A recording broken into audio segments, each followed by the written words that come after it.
Chicago Bears having a very elite offseason. First, they traded their first overall pick to move back 8 spots with the Carolina Panthers. They got a future first-round pick, but they also got a wide receiver in DJ Moore, who's coming off of a season where he had 888 receiving yards, and he was a very good wide receiver for the Panthers for years. The Carolina Panthers didn't have decent quarterback play. They had guys like Sam Darnold, Teddy Bridgewater, PJ Walker throwing him the football. And the main knock on the Chicago Bears for years now, they don't have good wide receiving threats for their quarterback, Justin Fields.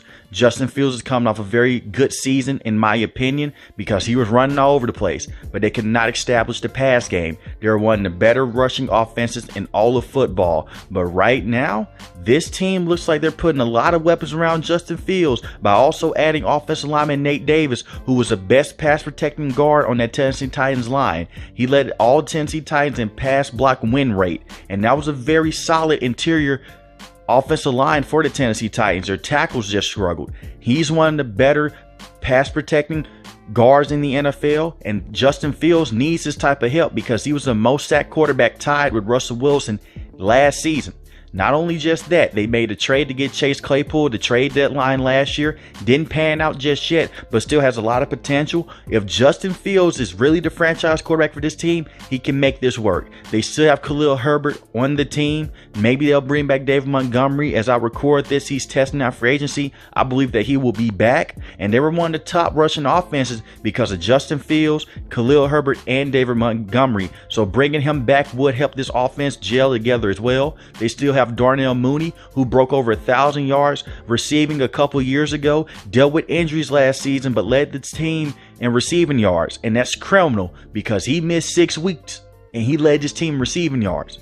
So he can now be your number 2 wide receiver. You can put him in the slot alongside Chase Claypool and DJ Moore. This is a make or break season coming up for Justin Fields, because if this can't work out, they have 2 first-round picks next year to jump up and select a quarterback of their liking. So Justin Fields, the clock is ticking. I believe that he'll have a really good increase in yards and passing touchdowns. I believe he will prove that he is one of the elite young quarterbacks in the NFL. All he needed was some help, and the general manager and the ownership, they're giving him that right now. Also on the defensive side of things, they traded Roquan Smith and Robert Quinn. The defensive unit was one of the worst defensive units in all of football, and they went into free agency, got TJ Edwards, a good solid linebacker from the Philadelphia Eagles, and they also got Tremaine Edmonds, fits that Matt Eberflus type of linebacking style that he loves to coach. Big, athletic, can go out there and stop the run, can play the pass. I love everything the Bears are doing right now. They're working on this team in the trenches. They're trying to go back to what they used to do.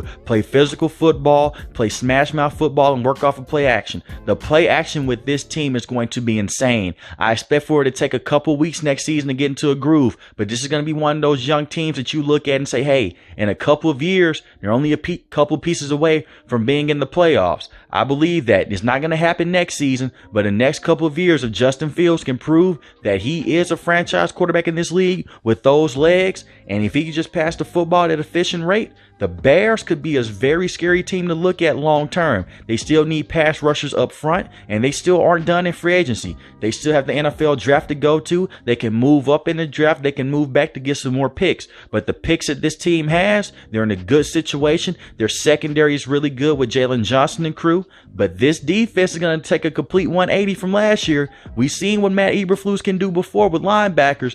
The team is going to result around both of these guys. It's going to revolve around TJ Edwards and Tremaine Edmonds. Tremaine Edmonds is a 2-time Pro Bowler, and he has that all-pro type of build that Matt Eberflus loves to go with. He's similar to Darius Leonard. Isn't going to rush the passer the same, but he can cover in space, can stop the run, and can beat running backs in the hole. And TJ Edwards is a very solid tackler as well. So this team, they're going out there putting in work, but it all comes down to, can Justin Fields be the guy? They have the weapons now. They may need to get another tackle. But I believe this team is going to be one of those young teams you look at and say, hey, they can score some points. Because you remember last season, after that Washington Commanders game, they won a 2 to 3 game streak to where they were scoring a lot of points, and they couldn't slow down that rushing attack. They ran the Patriots off the field Monday night, and they also gave the Dallas Cowboys some trouble. It came down to offensive turnover by Justin Fields. They just need to make some key plays there, and they could be winning some football games next season. I think this will be one of the better young teams in the NFL, not one of the better veteran teams. teams, one of those teams that's going to be on the rise next year. So let me know in the comment section. How do you feel about Justin Fields? Do you think he takes that next level like how Josh Allen has with veteran receivers, like how Jalen Hurts have with veteran receivers? Because that's the jump that the Chicago Bears are looking for. If you believe in them, let me know in the comment section below. If you're new to the channel, hit the subscribe button. If you like the video, hit the like button. Most importantly, want each and every last one, guys, stay safe, stay positive. Thanks for watching the video, guys. Peace.